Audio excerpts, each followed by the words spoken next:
What's up, everybody? It's your guys, Nick Frazier, Marcus Fitzpatrick. We're around the water cooler tonight, ladies and gentlemen. Ladies and gentlemen, we're talking about it tonight, man. We're talking about our two guys that's coming back on the offensive line.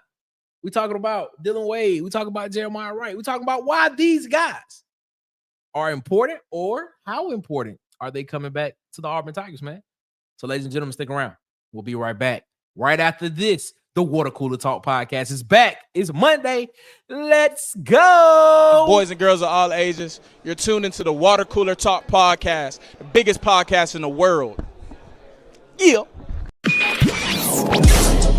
You are now tuned in to Water Cooler Talks, covering everything you love about college football, especially everything going down in the SEC Conference. So, if you love college football, you need to lock in. And now, your hosts, Nick Frazier and Marcus Fitzpatrick. Yes, sir. Ladies and gentlemen, man, we appreciate y'all so much for rocking with us here around the water cooler. As always, my name is Nick Frazier. And the other person, you hear him. Well, you can't see him tonight, ladies and gentlemen. He's here. You hear him. Tell him who you are, boss, man. Marcus Patrick, let's go. Let's get it. Yes, sir. Ladies and gentlemen, man, we appreciate y'all so much for rocking with us here around the water cooler. As always, man, thank y'all so much for continuing to rock around the water cooler with us as we continue to keep bringing you the content that you all want to see and hear about Auburn football, about the SEC, about all the stories and everything that's dealing with SEC, college football, and Auburn football, man. We thank y'all so much, man. We appreciate y'all. Before we get into it, as always, make sure that you are following us on Facebook at the Water Cooler Talk Podcast. Follow us on Instagram and TikTok at the Water Cooler Talk. Follow us on Twitter. Follow us on Twitter at CoolestPod23. Follow us on Twitter at CoolestPod23. Follow us on Twitter at CoolestPod23. And of course, subscribe, like, share, and hit the notification bell button here on YouTube. So you know when we post more videos and go live. We're still 4 people away from hitting 600 subscribers here on YouTube, ladies and gentlemen. Man, we appreciate y'all so much for continuing to rock around. You come around the water cooler with us here every day, Monday through Friday, 8 p.m. Eastern, 7 p.m. Central. Man, Marcus, how you feeling tonight, my guy? I can't complain, man. How you? I'm doing great, man. Can't complain at all, man. You know my motto, just keeping my head above the water cooler. That's all I can do. Just keep my head above the water cooler as always, man. First off, we can ask. That's all we can ask, bro. All we can do. That's very true. That's all we can do, man. King Richard in the chat, he's saying War Eagle, man. What's going on, King? Hope everything's good. I hope everything's going to do. King Richard said he loved the quote from JT. Quote of the day coming up, ladies and gentlemen. Okay. War Eagle. The guy, Huggy. The legend of Sweet Sugar Bear Williams. Huggy Beard is in the building. What's up, Huggy? Everybody speaking to everybody, man. Auburn Dad, my What's guy. up, Auburn Dad? How you feeling, man? How you feeling, man? Hope everything is good. This is very important because veteran play they're bringing to the field. He's talking about the guys that's coming back in Jeremiah Wright and Dillon Wade. That's what he's saying. That's how important it is. He's saying it's important because of the veteran leadership that they bringing back, man. I like it, man. I like it. Auburn Dad said, man, I think it means continuity on the O-line, which we need. Very true. Very, very true. It's very true, the continuity that we need right there, man. Auburn said, man, I missed all but the last 30 seconds of the first. I was going to try to live. It's all good, man. It's all good. We appreciate you, man. We good, man. Huggy Beard said, what's happening, fellas? Nah, we chilling. You know, we chilling. What's up, Huggy? Doing it like we do. Hey, ladies and gentlemen, y'all know what time it is. Let's go ahead and let's bring in JT's quote of the day.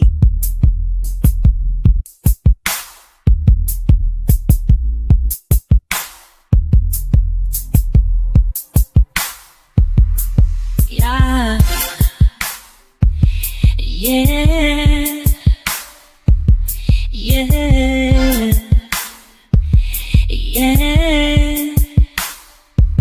It's time for JT's quote of the day. The quote of the day from JT. JT has the quote of the day for you and me. What is the quote? We want the quote. We need to know the quote. So what is the quote? It's a quote. It's time for JT's quote of the day. So JT, what is the quote today? JT, what is the quote of the day? JT's coming with us today, man. He's saying, coming to you about a mile from CBM's hometown. That's Chad Baker Mazzaro's hometown in the Dominican Republic with the family. Most likely won't be able to tune in, but got to provide a quote. And he left us a quote. He said, no, never underestimate someone's importance in life. And that came from Jackie Robinson, none other than the legend himself, Jackie Robinson. Man, JT, we appreciate you. Even though you may not be checking in with us live, you may be watching us on the rewatch. We still appreciate you so much for giving us the quote of the day. I got JT, man. We appreciate it, man. He said, never underestimate someone's importance in life. And bring me back some souvenirs, JT. Yeah, JT, we need the souvenirs, man. Bring me back some souvenirs. You know, the Dominican Republic. The Dominican Republic. Yes. We appreciate you, man. Shout out to JT, man. It is what it is. And piggybacking off our quote today from JT, he says, never underestimate the importance of someone of someone's importance in life. So that leads me to the question: are we underestimating the importance of a Dillon Wade and Jeremiah Wright being back on this offensive line going into the 2025 season? What are your thoughts on this, Marcus? I don't think we're underestimating it. I think that's the reason why we are very high on this Auburn team. One of the reasons why we're very high on them because of our mature offensive line that's coming back. The senior leadership, Dillon Wade and Jeremiah Wright played majority of all the snaps from the right guard and left guard position last year. Mm-hmm. I think Dillon Wade is 6'4", 303. Jeremiah is 6'5", 330. Mm-hmm. So it's just they have perfect size. They come back with the veteran leadership. I think that's the reason why we're very high on this team. We said that Jackson Arnold was Jackson Arnold didn't have an O-line at Oklahoma and his weapons were hurt. So that's the reason why we're very high on Jackson Arnold because we got a great offensive line to put him behind. So there's a lot of reasons why I think even with depth alone with these guys coming back means a lot. So it's just with those, you can't take for granted what those guys mean, especially with their senior leader. I mean, with their veteran leadership. I got you, man. I feel you on that, man. And just to, quote some of the sentiments that you have about this offensive line and about those two guys in particular, especially the interior part with, Wade and Wright and then Connor Lewis at center. Having those guys back on this offensive line is very important, especially when you're breaking in. I don't want to call Jackson Arnold a new quarterback in the SEC, but a new quarterback in this system, in this style of system, even though he's somewhat used to it. Having him in this style of system with this particular coaching staff, having those guys in front of him who are familiar with how things are supposed to be run at Auburn, and having this new quarterback that is breaking in this offense behind this offensive line, I think that helps out a lot. I think that is very, very, very a very key piece, a very instrumental piece to this offense moving forward, going into the 2025 season. Yes, you look at guys like Braden Joyner, you look at guys like a Tyler Johnson, you look at guys like a Dylan Cinder, a Favor Edwin, guys in the back, the depth pieces, a DeAndre Carter, a Broderick Scholl. You look at these type of guys that's coming in, and you wonder, can these guys get on the field and can they get reps? Can they, even though they're younger guys, some of these guys are younger guys. Can these guys get on the field? Can they get reps? Are they able to go out and perform to set you up for the future, especially with us sitting here saying that Deuce Knight is the quarterback of the future, not really expecting Deuce to get major playing time this year, but having that next group of offensive linemen coming in potentially and playing this year or getting more playing time would have helped with Deuce Knight's, uh maturation going forward in the next couple of years. But that's moving forward and looking forward in the future. Looking at it now, I do feel as if bringing back Dillon Wade and Jeremiah Wright, especially on the interior of this offensive line, breaking in a new quarterback behind this in this offense is very, very, very instrumental to how explosive, to how effective, and how efficient this offense is going to be in 2025. I do feel like if those guys did decide to leave and test and go to the NFL, and you were trying to break in a DeAndre Carter, and you were trying to break in, Ooh, it's gonna be. it was gonna look rough. But Gonna be rough. the payoff to that, the silver lining to that is a year from now, you have those guys that were getting playing time now, coming in with the Deuce Knight, who potentially could be the quarterback next year. Now that they have that experience, that would have helped them in the future. But are we looking more towards trying to help the future quarterback, or do we want to win now with the guy we got now? The thing about it is, Nick, and you spoke to this, Auburn is in a great situation right now. Auburn's in a great situation because you have a center who has got a lot of playing time last year. He's still, I think, technically considered an underclassman. Yep. So with him being in that position, he also can be, he can learn with these senior leaders that he has now, and then help these other guys that up under him for next year grow. So we kind of in a great position with the O-line, because with your center being that, getting majority of those snaps like that, and he's supposed to be that veteran leadership on that O-line.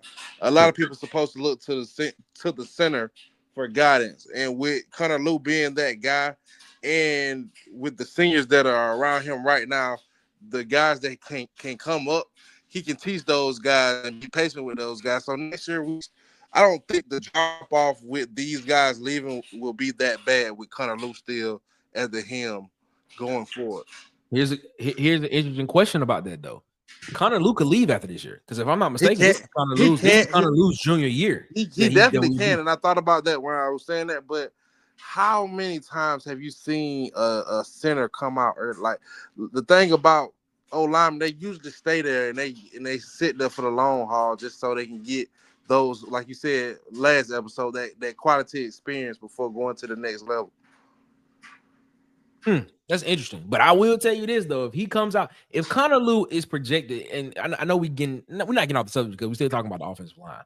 But if Connor Lew does project in the 2026 NFL draft as one of the top centers coming out, I wouldn't be surprised if he did leave. And then what we're looking at next year is basically a whole new offensive line. So that's the question. The question that was posed tonight was, how important is Dillon Wade and Jeremiah Wright coming back? And I look at this from a perspective of, are we wanting to win now, or are we looking to win in the future with the guys we are all lauding and touting as the next crop of guys, literally that could be next year, of the guys that can come in and play. So if you're asking that question and you're looking at it from a particular view, if you're talking about winning this year, it's very important. Yeah, I'm gonna say we have to win now. So yeah, the question is, we don't have any more time to waste. This is the third year for our coach. And we all, as the Auburn faithful, are screaming, this is a prove it year. So he has no time to waste. For what we are looking for as an Auburn fan base to win now, yes, it's very important. Yeah, I agree. And in that vein, looking at it in that aspect of things, as winning this year, trying to win this year, Dillon Wade and Jeremiah Wright coming back are two very important pieces on this offensive line, because if they did not come back, you potentially have a DeAndre Carter, and potentially you have maybe a Dylan Cinder, or potentially you have maybe a Braden Joyner coming in, stepping into that, who have not had significant playing time at the guard positions, and now you have a guy coming in in this a quarterback coming into this offense behind this offensive line that has two unproven guys at the guard position. If Wade and Jeremiah Wright did not come back, that's what you're looking at. So the questions was probably still would have been, a little bit more louder for me if that was the case. But because we're looking at it in the vein of winning now, trying to win now, trying to show proof of concept now, trying to continue to show recruits why you should come to Auburn University and play for Auburn University and help this team help turn it around to compete for championships, for SEC championships, for national championships. They compete for that. Having Dillon Wright and Jeremiah Ray back on this offensive line and in this offensive system is very important moving forward. Very, very important. I'll say that. I'll say that off rip. For the simple fact, I believe Auburn Dad said it earlier. For one, having the continuity for those guys on the offensive line, that's important as well. Having those guys that have played with each other, having them that have played next to each other, multiple snaps throughout the SEC, that's important. Having guys that have, this would be year 3 of them of this group of guys playing together, especially on that interior side with Lou, Wade, and Jeremiah Wright. Having those guys in the middle, that core nucleus of guys is going to be protecting the inner pocket of the quarterback. Having them play together was going on year 3. That's important. So, when you have those guys sitting next to you on the field and you going in the field of battle and you looking to your right, you looking to your left as Connor Lew, and you see Dillon Wade and Jeremiah Wright, look, I know what I'm getting from these guys. I know what's going to happen. I know exactly what to expect. I know that if something happens, I know what this guy can do. I know what that guy can do. I know what to expect. We've seen so many different fronts, so we know exactly what to expect if we see a stunt. If we see a blitz, if we see somebody blitzing from a particular position, we know exactly where the blitz could potentially be coming from, where they could be disguising a blitz. So having that guy there, or having those 3 guys, this should have been a Dillon Wade, Connor Lew, and Jeremiah Wright. But I put on here Dillon Wade and Jeremiah Wright for the guard positions. But that interior focus there of those 3 guys there is very, very important for Auburn moving forward this year. As well. Another thing that it also helps out as well is potentially the running game for Auburn as well this year. Potentially having, as we all look at it and talk about who will be the back, who will be the featured guy in this offense. Will it be Damari Austin? Will it be Broderick? Not Broderick. Jeremiah Jeremiah Cobb. Will it be Darrell Robinson? Having that interior nucleus of guys there who can run block, who can push guys off the line, can help us with the running game as well, with a lot of inside zone, a lot of ISO plays, with whatever things, stuff like that. But go ahead, Mark. What you about to say? I was definitely agreeing with that, because now with those big bodies, those guys are not small. You can sit on guys. You can push guys up off the ball. But only thing that I worry about, that's not what Hugh Freeze wants to do. Because those guys right there, you can't tell me with the size of those guys that your red zone efficiency should be what it is. Agree. So it's just like, with next year, I just pray to God that he uses his skill and his talent and at the right time, man, because we got it, man. We have it.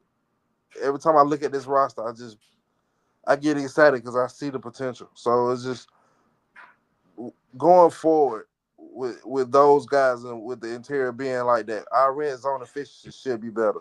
Agree. Wholeheartedly agree with that, man.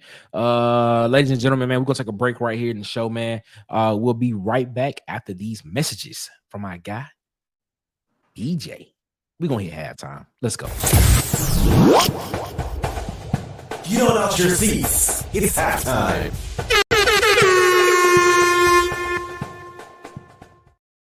Do you want to feel like a star? Then go to Hollywood Media, and you'll be shining.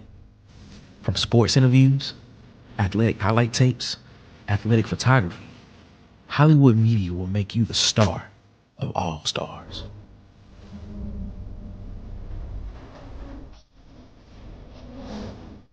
Feel like a star on the most important days of your life, from a college graduation to saying I do to your forever person. Let Hollywood Media make your event star-studded. Subscribe and follow on TikTok, Instagram, and YouTube at Hollywood_media.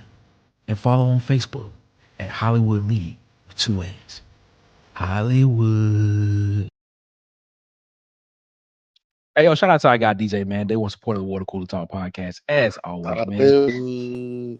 Yes, sir, man. You want your memories to last forever. You want to feel like a star. Follow him on TikTok, Instagram, and YouTube at Hollywood_media. That's Hollywood EY.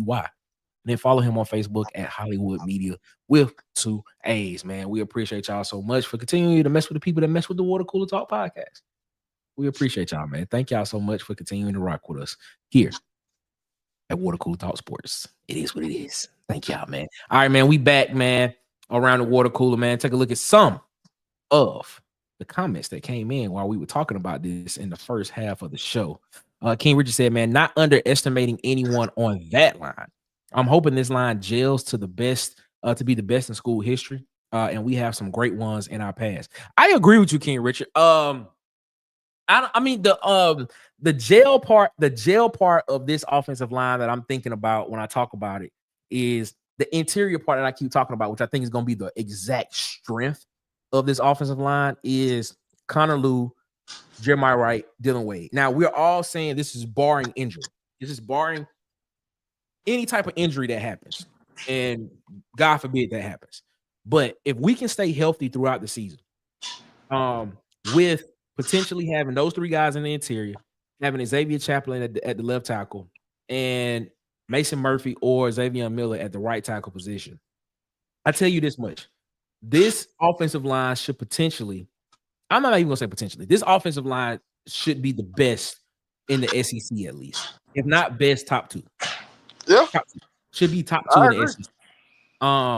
And having this offensive line, having this stability, having the depth that Auburn has, having the number of snaps that these guys have played, because when you look at this offensive line and you look at the interior part with Lew, Wade, and Wright, when you look at Xavier Miller, when you look at Mason Murphy, even when you look at Xavier Chaplin, you see a lot of guys that have a lot of reps of playing in games, having game time reps. So having those reps will help out a lot.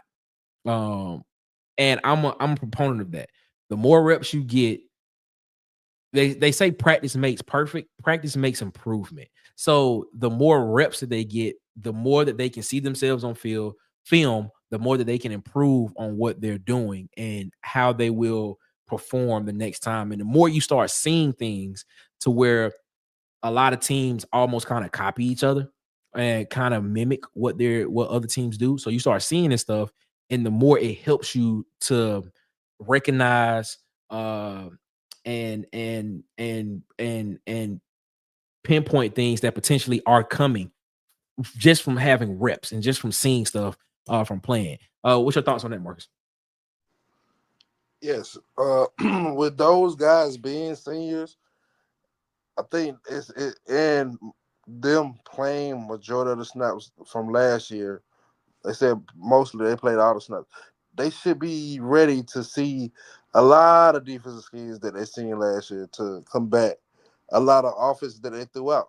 Yep. So that's why I'm so enthused about it, because I played those positions.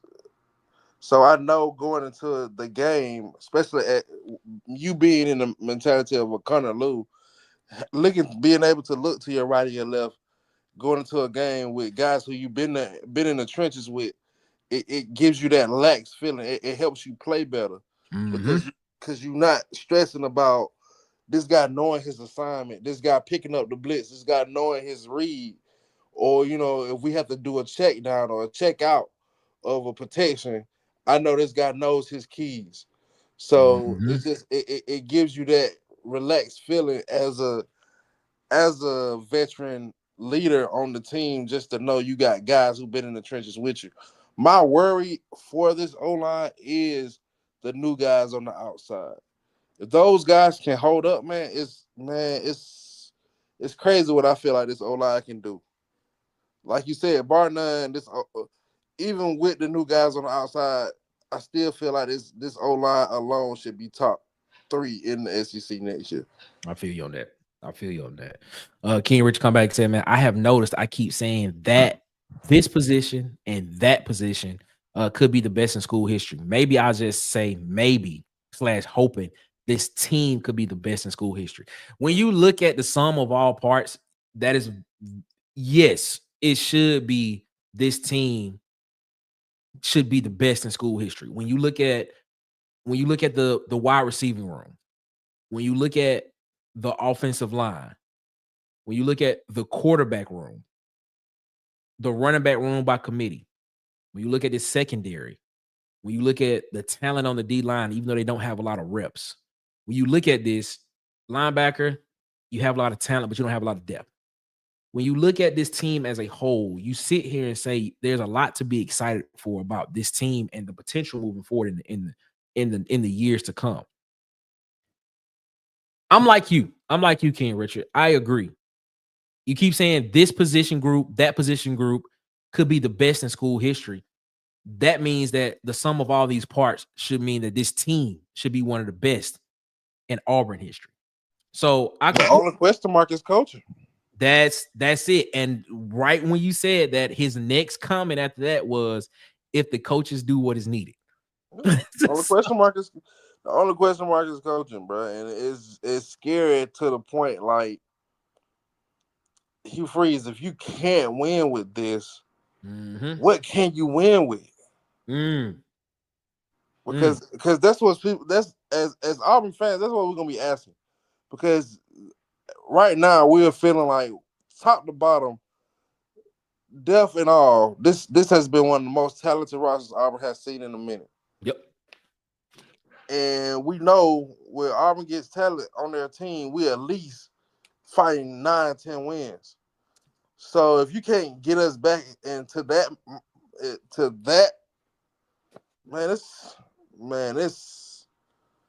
a 6 to 7 win season, man, will still leave a bitter taste in my mouth. It will leave a bitter taste in everybody's mouth. I can tell you that now. I won't be able to. I can't sleep with another 6-7 win with this roster. Now it will leave a bitter taste in a lot of people's mouths. It will leave a bitter taste. Even if, to me, because like you were speaking to earlier, even if Jackson Arnold is not that guy, we still have pieces for you to be able to rally the troops and pull off a winning season with this roster. Agree. I wholeheartedly agree with that.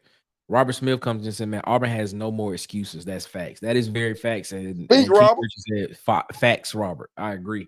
Brad, what's going on, Brad? War Eagle to you, my guy. Hope all is good with you, man. What's up, Brad from AU Dad? What's up? Hope everything's good. The legend of Sweet Sugar Bear Williams said, man, y'all all need to been done check them sneakers righteously. I'm telling y'all, man, you gotta check them. Need to check them. Just like he be telling Tight to check his sneakers. I'm telling y'all, I'm telling you, bro. It is what it is. King Richard said, man, if it jails like it should, they will be going to Oklahoma. And if that happens, game on. Game on. If they win it, if this offensive line could be the strength, like I think they can be for this season. If the offensive line can be the strength of this offense moving forward into the season, and they just like I think on the defensive side, the secondary is going to be the strength. I think that the offensive line could be the strength on the offensive side of the ball. And if they're able to do that, if they're able to give Jackson Arnold enough time to survey the field, if they're able to open up, running lanes for the running back, if they're able to pick up pressure effectively, then what this will do for Auburn moving forward, especially when you get to the point of playing Oklahoma at Oklahoma, or getting ready to play at Texas A&M, going on the road. When you're able to do that, when you're able to have an offensive line you can lean on, when you go on the road, and you can legitimately understand, like, look, whatever I do, whatever play call, whatever offensive philosophy we have for this game, whatever scheme we have for this game, whatever I do, I know that my offensive line is going to give my quarterback enough time to where he doesn't have to feel like he's running for his life, or he is rushed, or he feels like he's sped up in the pocket, or my running backs have the opportunity to know that they're going to get at least 3 to 5 yards every time they touch the ball. If I have an offensive line, if my offensive line is strong enough to do that, and we can do that on the road, Auburn will be a 10-win team this year, a 10+ win team a year at least. Well, the thing about it is, what I fear about that, Nick, is when you go on the road in those hostile environments, and what I like about our O-line is we can play the time possession game. What I fear is, will Hugh Freeze play that game? With a veteran O-line, you can run. When you're in a hostile environment with a veteran O-line like we have, you can run the ball and take the crowd out, take the time away from the other team, take the crowd out of the game. That's true. And we have the O-line to do that, to just keep wearing on defenses and running the ball. On the lineman. Yeah, and wearing on them and keep doing it. We had a team to do it. But what our coach realized, this is not a game that you get gun-ho and just pass the ball 40 to 50 times. This is the game that you run and you just keep you take the time possession out of the game. I mean, you use the time possession in the game to win you the game. You keep running the ball. Yep. You keep weighing on that defense. You keep pounding and pounding. True. Pause. But yeah, that situation. No, I feel what you're saying. Like, when you have an offensive line that's great at that you can lean on, like literally, like, not and banging. Like Charles Barkley for a second. I had to clean my words. Banging, you got to spin off of that. Shout out to Chuck, man. Anyway, the thing is, when you have an offensive line like that, and like you said, Auburn's offensive line is that caliber type of offensive line moving into this 2025 season. When you have an offensive line with that type of talent, with that type of push, with that type of strength, with that type of wherewithal to do that, you do run the ball. But here's the thing, though.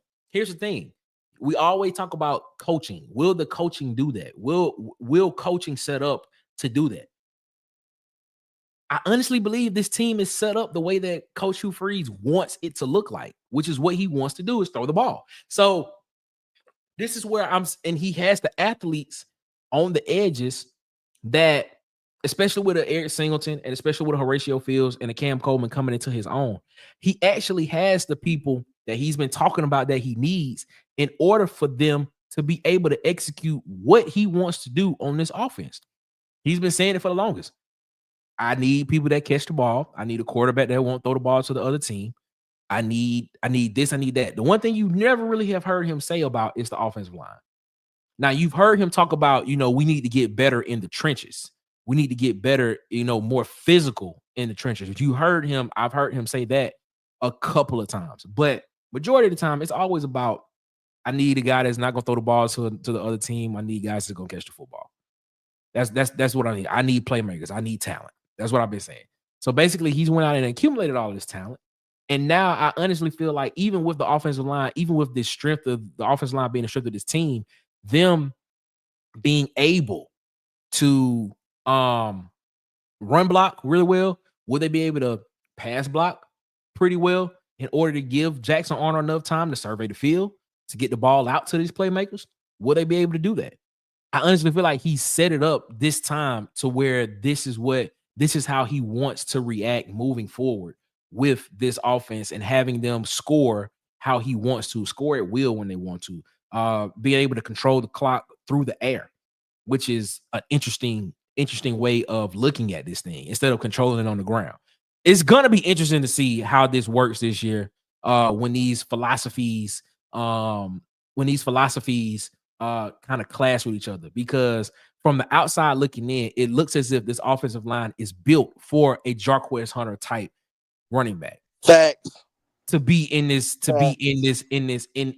offense. So basically, if Auburn, like if you're going into a hostile environment, correct, and you have this offensive line there, and you have a running back of the caliber of a Jarquez Hunter, if you're the coach, I'm giving the ball to Jarquez Hunter 25, 30 times a game, and we're gonna control the clock. That's facts, Nick.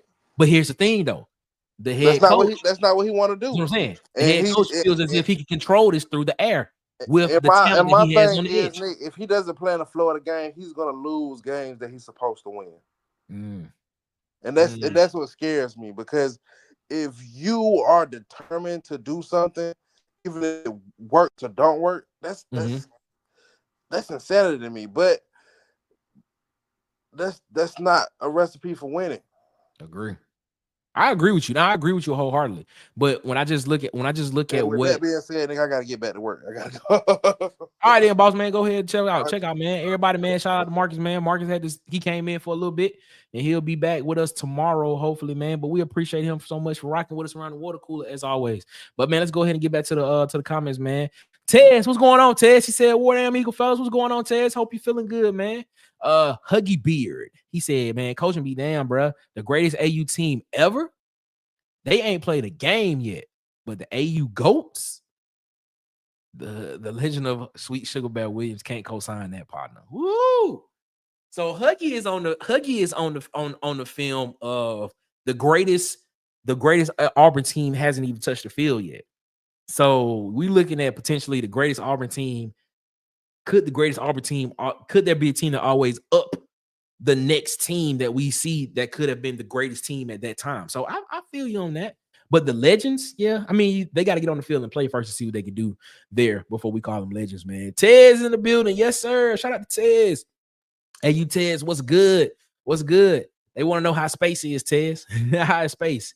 Tez saying, what's up to everybody, man? He said the weather's great, Auburn Dad. That's what he said. He said the weather's great up there. That's what I'm talking about, man. Auburn Dad said, man, by the way, down to 4 more. Yes, we are 4 people away, ladies and gentlemen, from hitting 600 subscribers. 4 people away from hitting 600 subscribers on YouTube. It is what it is. We're going to get there. We're going to get there. It may take a little time, but we're going to get there, man. We're going to get there. And we appreciate y'all so much for continuing with the show love, continuing to share the content, continuing to let other people know about the water cooler, about Water Cooler Talk Sports and what we do over here, talking about Auburn football, talking about SEC football, talking about sports. We appreciate y'all so much, man. Auburn Dad said, man, Hugh going to have to use whatever is working in that game, whether it's running or passing. But God, please stop trying to be upright, coach, and put foot on their throat when you ahead. This is football, not church. A hand clap. That's a hand clap. That's a hand clap. Yeah, I agree with you there, Auburn Dad. Basically saying that he's gonna have to use whatever is working in that game. If that's the case, there were a lot of games this past season to where if he would have used what was working in the game, Auburn probably could have won some games that they shouldn't have lost. And we would have had a different outlook on the season, this past season. And a lot of people would probably be more optimistic about moving into this season this year. So that's an interesting one. That's interesting right there to take a look at and see, man. King Richard said, man, I see Jackson Arnold being one of the top rushers on the team this year just because he can. That's an interesting one as well, too. Top rushers. Top rushers. I don't think we have a 1,000-yard rusher this season. I think we have a combined 1,000-yard. I think we combined have close to 1,700 yards rushing in the season. I think combined with all running backs and quarterback involved. But top rusher, I can kind of see where you're coming from with that, King Richard, but I hope he's not. That's the thing. I would hope he's not the top rusher in the offense. But if he is, that means the offensive line is breaking down. That means he's running for his life.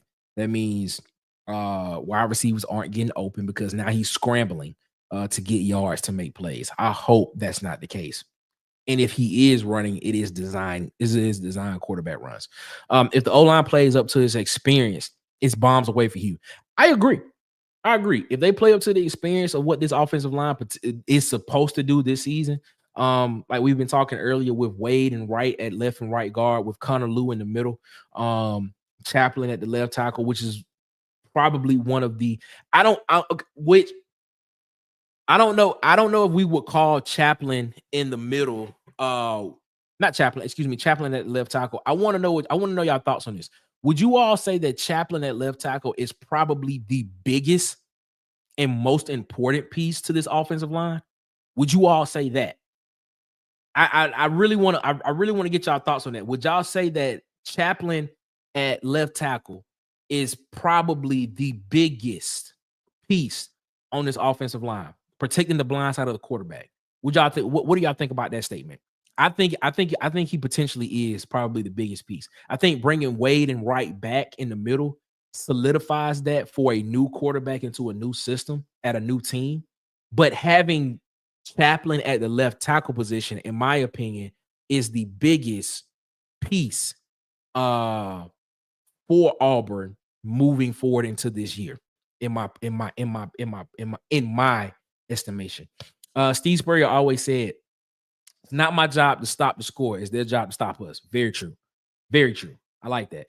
Every one of us knows the O-line is the one we need to make, is the one to make this offense run smoothly. Very true. Because sometimes we'll sit here and we'll say, man, if the O-line, like I know a lot of times we've sat here, I know a lot of times when we did, reaction shows that we do normally after the games, we say like, man, if the offensive line was this, if we had an offensive line, maybe the quarterback have enough time to throw the ball and maybe we'll see something different. Well, I tell you this right now. Looking at this particular offensive line, we have that this year. We have that. So it's just, can they live up to the experience like Ted said earlier? It's going to be interesting to see, man. And we appreciate that, man. Huggy Beard, man. Shout out to Marcus, man. Yeah, shout out to Marcus, man. Marcus came through with us, man, and we appreciate it, man. Thank you so much, man. As always, Marcus always he coming through. He coming through, doing what he do. Yes, sir. That's what it is, man. Everybody telling Marcus later. Yes, sir. We appreciate that, man. Tez comes in and said, man, I watch him play ball control.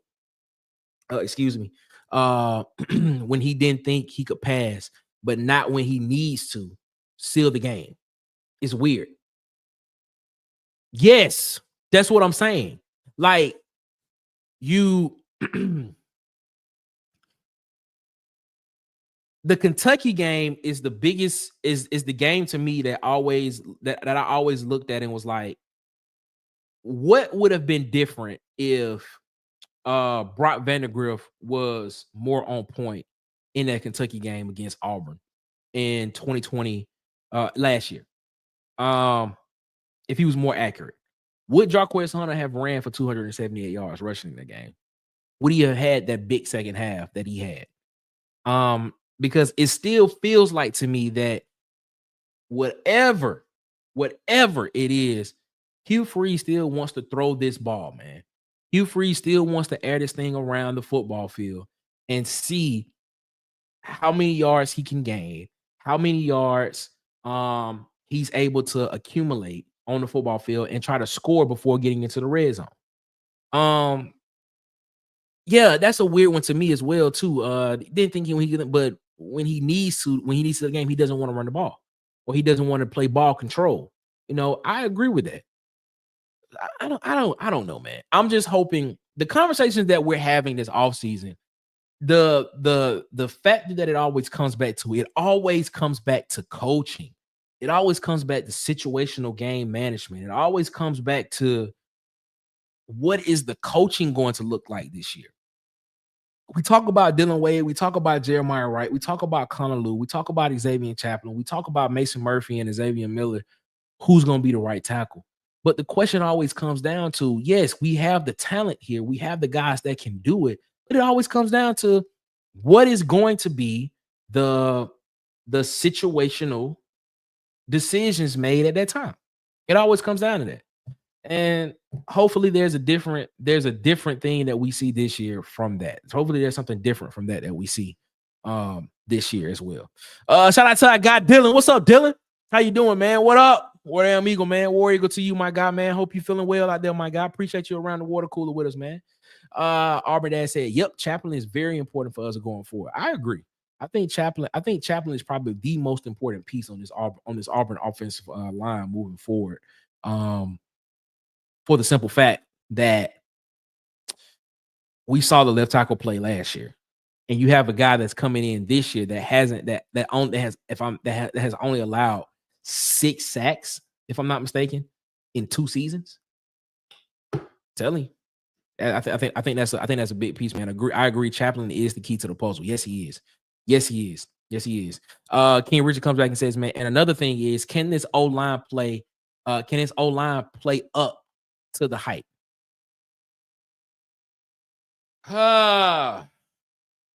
That's a good question, King Richard. That's a good question, because when you look around the SEC, when you look around the league, when you look around college football, and we talk about offensive line play, Auburn's offensive line should be talked about as one of the tops in the SEC for sure, and also in the nation, just because of what's coming back and what you brought in at the most critical position on the offensive line at left tackle.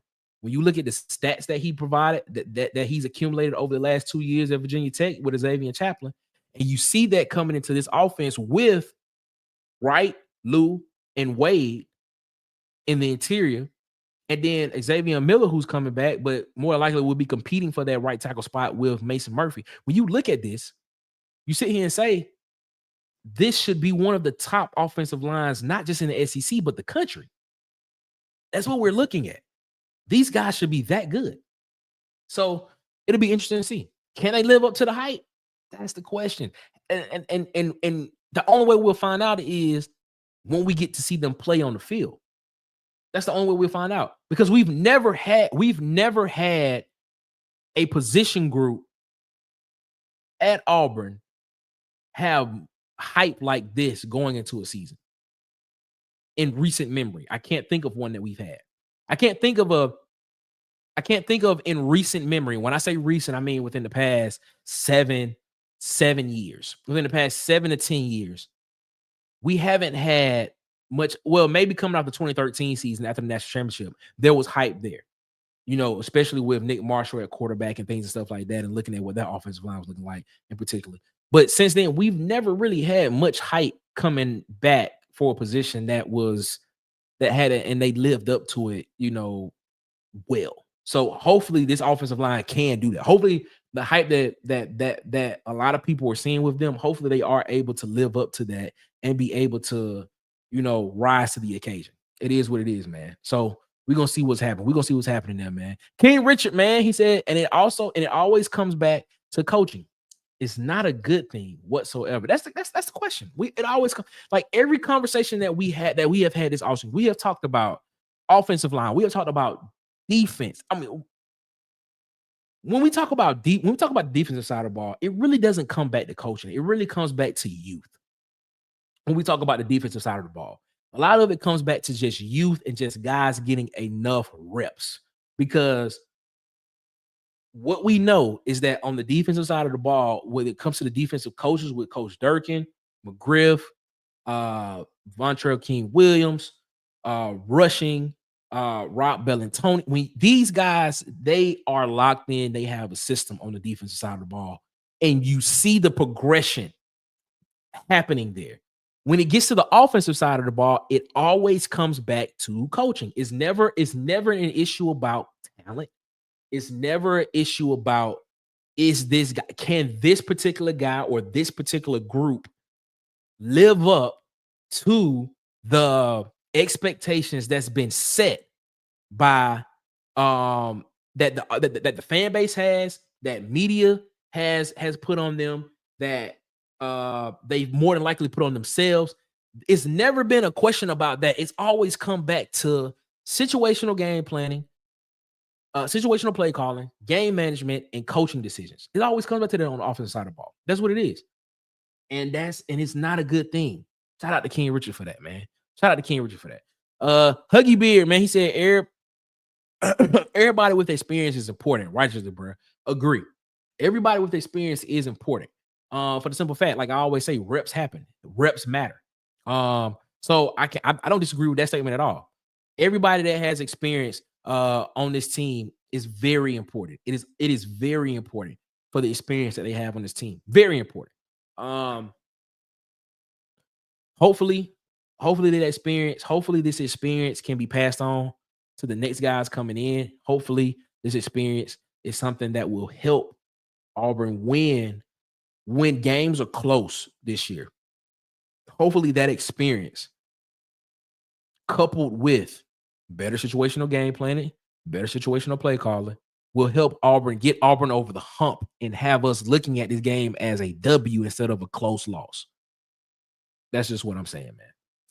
My guy Wade, what's up, Wade? Happy belated birthday to Wade, ladies and gentlemen. Wade's birthday was this past weekend. Happy belated birthday to Wade, ladies and gentlemen, man. Shout out to my guy Wade. He said, good evening, man. Big facts, Nick. O-line should be real good this season, man. I agree with you, man. We should be really, really good this season. Really, really good on the O-line this year, man. Huggy Beard saying, what's up to Wade? Yes, sir, man. Wade, what up, Huggy? Yes, sir, man. He said, Wade is my country cousin. That still cracks me up. Yes, sir, man. Shout out to our guy Wade, man. Happy belated born day to Wade, man. We appreciate you, man, for always coming around, rocking with us here around the water cooler. I got Wade, as always, ladies and gentlemen, man. Thank y'all so much for continuing to rock with us around the water cooler, as always.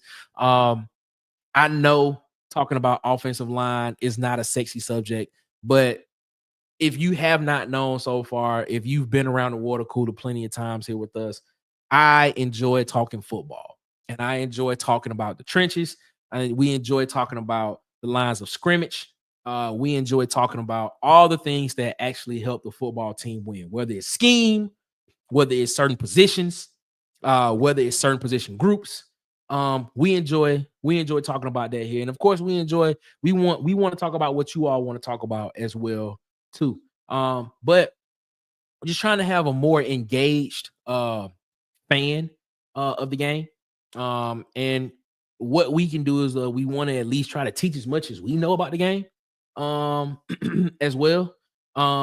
So we just sit back, man, and we try to look at all aspects of the team, all aspects of how it helps Auburn win. Even looking at other teams in the SEC.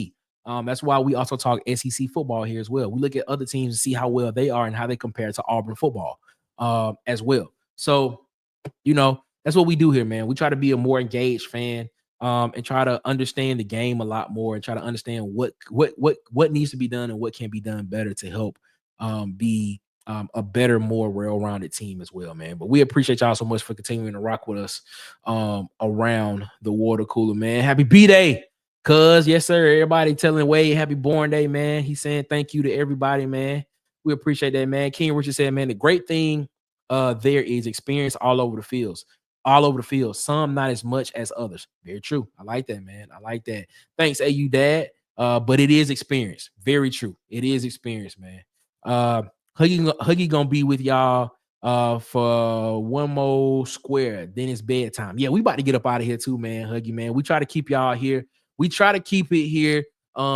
We try to keep it an hour or less. We don't want to keep y'all too long because we appreciate your time. We know y'all have other things to do. So we're going to get up out of here in a minute, man. Tomorrow, we have a really big interview coming tomorrow. So make sure y'all check around the water cooler with us there tomorrow. We'll be around. We'll have a really good interview with a high school coach here in the state of Alabama. One of the rising high school coaches in the state of Alabama. I wouldn't be surprised within the next couple of years. This guy potentially will be on a collegiate coaching staff somewhere soon. So we're gonna be chopping it up with this coach tomorrow around the water cooler, 8 p.m. Eastern, 7 p.m. 7 p.m. Central. So make sure that you rock with us here, man. We here. Happy birthday, Wade. Yes, sir, man. Thanks, King. Yes, sir. The Huggy Beard said, man, 3 minutes and 45. Come early as hell. You heard me? Yes, sir. Yes, sir. We'll be here, man. Yes, sir. Digs me some coach talk. Yeah, I'm telling y'all, man. Make sure y'all here. One of the rising coaches in the state of Alabama, man. One of the rising coaches in the state of Alabama. We'll be chopping it up with him around the water cooler tomorrow. So we salute to that, man. So make sure y'all are here. Make sure that y'all come around and chop it up with us there, man. It's gonna be a good conversation. It's gonna be a really good conversation. As long as nothing happens, as long as there's no weather problems, as long as there's nothing aforementioned that does or something that happens, we will be chopping it up with our guy tomorrow, man. We appreciate that, man. As always, ladies and gentlemen, before we get up out of here, man, we appreciate y'all so much. Make sure that you follow us on Facebook at the Water Cooler Talk Podcast. Follow us on Instagram and TikTok at the Water Cooler Talk. On Twitter, make sure you go to Twitter right now and follow us on Twitter at CoolersPod23. Follow us on Twitter at CoolersPod23. Follow us on Twitter at CoolersPod23. We appreciate y'all, man. And subscribe, like, share, hit the notification bell button here on YouTube so you know when we post more videos and go live. 4 cubes away from hitting 600 subscribers on YouTube. 4 cubes away from hitting 600 subscribers here on YouTube. Ladies and gentlemen, man, we appreciate y'all so much for continuing to rock with us around the water cooler as always, man. Dang, Hug, you got to get up at 3:45? Man, 5 o'clock. Huggy. Hey, man, more power to you, my guy, man. More power to you, man. Oh, by the way, KK won her doubleheader today. 14-9, 12-10. That's what I'm talking about. Congratulations to King and Richard's daughter. That's what I'm talking about. That's what I'm talking about, man. Softball. That's what it is, man. Congratulations. That's what's up, man. That's what's up. Yes, that's what's up. We got winners around the water cooler. Winners are around the water cooler. That's what I'm talking about, man. Work 12s, I do 10. Woo, man, I remember them days. Good. It is what it is. Ladies and gentlemen, man, as always, man, before we get up out of here, man, y'all have a good one. Better yet, y'all have a great one. Y'all be blessed, man. Make sure y'all give the man upstairs above his. Make sure you give him his praise and bless his name. And until tomorrow at 8 p.m. Eastern, 7 p.m. Central around the water cooler, your boy Nick will see you then around the water cooler as always. Y'all be blessed. And as always, one love. And guess what? We out this mug. Ladies and gentlemen. Eugene Sante, take us out, my guy. Peace. Boys and girls of all ages, you're tuned into the Water Cooler Talk Podcast, the biggest podcast in the world. Yeah. Thanks for checking out this episode of Water Cooler Talks with your hosts, Nick Frazier and Marcus Fitzpatrick. Make sure you like and subscribe on your favorite podcast platform so that you never miss an episode.